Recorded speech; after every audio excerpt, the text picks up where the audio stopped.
शरद पोंक्षे हा एक प्रसिद्धी पिपासू आणि मूर्खाच्या नंदनवनात वावरणारा नट आहे. त्याला बहुधा कामं मिळण्याची झाली असणार, त्यामुळं प्रसिद्धी मिळवण्यासाठी तो अधूनमधून अशी काहीतरी बेताल वक्तव्य करत असतो आणि स्वतःकडे लक्ष आकर्षित करून घेण्याचा प्रयत्न करत असतो. मला तर सगळ्यात महत्त्वाची शंका ही येते की या पोंक्षेनंच स्वतः आत्तापर्यंत मनुस्मृती वाचलेली नसावी.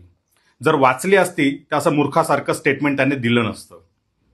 शरद पोंक्षेंनी फक्त इतकं सांगावं की त्याच्या आज्याची किंवा पंजाची जी विहीर होती जर असेल तर ती सार्वजनिक पाणवठा म्हणून इतरांसाठी खुली होती का, सर्व समाजातील सर्व स्तरातील लोकांना तिथं पाणी भरता येत होतं का, आणि जर नसेल भरता येत तर ते कशाच्या आधारे भरता येत नव्हतं पोंक्षे, हेही लोकांना सांगा.